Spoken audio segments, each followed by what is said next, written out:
টাকাই সবকিছু নয়, এই কথা বলা যত সহজ, বাস্তবে মানা ততটাই কঠিন। এই সমাজে টাকা ছাড়া কোনো মানুষের অস্তিত্বই স্বীকৃত নয়। যার হাতে টাকা নেই তার কণ্ঠস্বর শোনা হয় না, তার দুঃখ ব্যথা অনুভব করা হয় না। একজন মানুষ যখন অর্থহীন হয়ে পড়ে তখন শুধু তার প্রয়োজনগুলোই অপূর্ণ থাকে না, সাথে সাথে সমাজও তার উপর ছুড়ে দেয় অবহেলার, অবজ্ঞার আর অপমানের তীক্ষ্ণ বাক্য। টাকা না থাকলে আপনি বুঝতে পারবেন আপনার স্ত্রীর শখ পূরণ করতে পারবেন না, আপনার সন্তানের মুখে হাসি ফোটাতে পারবেন না, আপনার বাবা মার শেষ বয়সের চিকিৎসাটুকু ঠিক মতো করতে পারবেন না।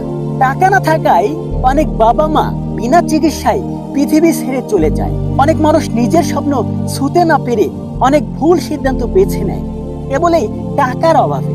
টাকা না থাকলে আপনি যতই ভালো ব্যবহার করুন না কেন, কেউ মূল্য দেবে না।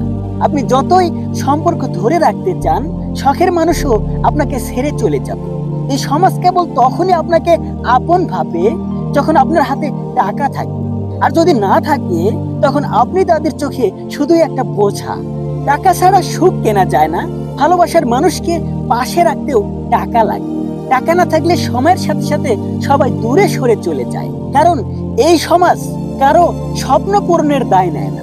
কেউ যদি ভাবে প্রিয় মানুষ কেন কেবল টাকার পেছনে ছোটে, তবে সে বোঝে না যারা টাকার পেছনে ছোটে তারা জানে অভাবের কষ্ট কতটা গভীর, তারা জানে সন্তানের মুখে হাসি ফোটাতে কতটা যন্ত্রণা সহ্য করতে হয়, তারা জানে সম্পর্ক টিকিয়ে রাখতে কতটা ত্যাগ স্বীকার করতে হয়, তারা জানে জীবনের প্রতিটা মুহূর্তে নিজের অস্তিত্ব টিকিয়ে রাখতে কতটা যুদ্ধ করতে হয়। আর এই সব কিছুর মূলেই একটাই সমস্যা, সেটা হলো টাকা না থাকা, টাকার অভাব।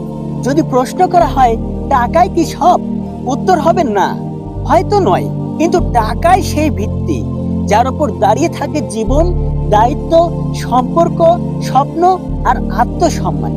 যারা বলে টাকা দিয়ে সুখ কেনা যায় না, তাদের বোঝা উচিত সুখ যদি নাও কেনা যায়, সুখে বাঁচার রাস্তাটা কিন্তু টাকা দিয়ে তৈরি করতে হয়। জীবন শুধু আবেগ দিয়ে চলে না, চলে প্রয়োজন পূরণের সক্ষমতা দিয়ে।